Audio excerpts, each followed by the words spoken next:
Aussie, I suppose. I'm not sure if I'm pronouncing that properly, so I apologize if I butchered it. Hi all, as you mentioned last week, I can publish an expired site and link out from that expired site that I recovered from wayback, HTML version, to my money site to tier 1 properties or to tier 1 properties, which is the best option. That's going to depend on the domain that you pick up, Aussie. If you get a really clean domain and that has a good, all it needs is one good backlink pointed to it. That's it. Just one good. So if you're scraping domains and you're analyzing them prior to purchasing them, what you want to look for, first and foremost, more than anything else, don't worry about the metrics, the trust flow, topical trust flow, domain authority, page authority. Don't worry about any of that crap. First and foremost, look at what the content was on that site originally from the domain that you're picking up and make sure it's relevant. If it's relevant to the niche that you're going to be placing the link on that rebuilt domain pointing to your money site, you want to make sure that it's that it's topically relevant. First and foremost, that's the most important thing to look at.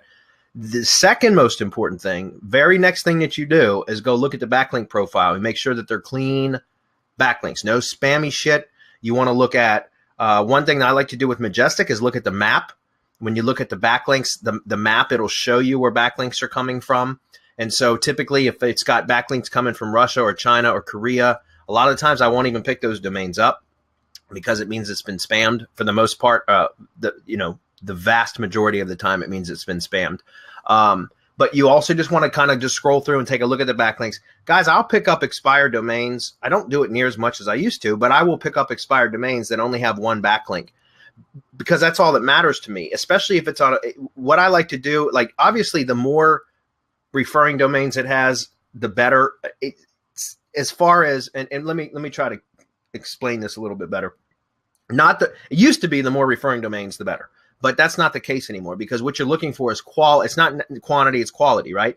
But what I worry about with buying domains with only a couple of backlinks pointed to them or a couple of referring domains, it could have more than just a handful of backlinks, but if they're only coming from a couple domains, is what happens if the webmaster of the site that's linking to that domain finds out that the domain has been expired or the content has changed or whatever. And they can go in and remove that backlink. And now, especially if you've got a domain that's only got one or two referring domains pointed to it, then you've just lost whatever SEO value that it really had, right? But what I do is I go back and look at the Wayback Machine for the linking domain. In other words, the domain that's linking to the domain that I'm about to pick up or purchase. I'll look at that backlink and the history of how long that backlink has been there. And if it's been there for, let's say, 5 years or 2 years or whatever, if it's been there for any length of time, then I suspect that it will likely stay there. It's unlikely that that backlink is going to be removed.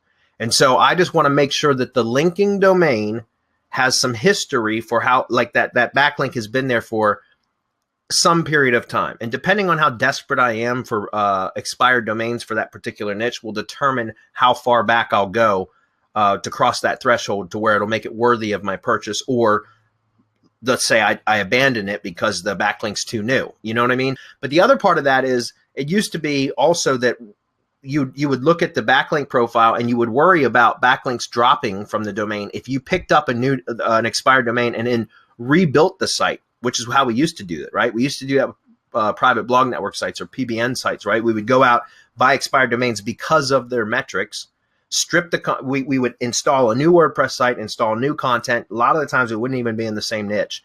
Well, then that's very, very likely that other linking domains that are pointed to it are going to remove the backlink if a webmaster goes and views that link and takes a look at the destination site, which ends up being the domain that you rebuilt, and it's got some other content on it, it's not in the same niche or same whatever, they're going to remove that link.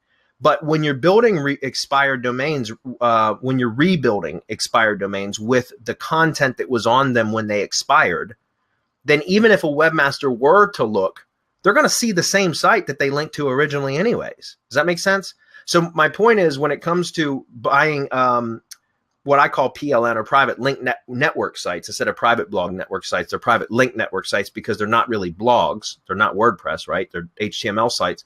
As I look for relevancy, number one. Number two, a clean backlink profile. And if it meets those two criteria, then I'll research the backlinks that are pointed to it to see what their age is on that. And if they've got any length of time or history, then I'll go ahead and pick up that domain. Okay, and it can be used for money site or tier 1 properties. The cleaner, the more relevant, the closer you can get to your money site or even point directly to your money site.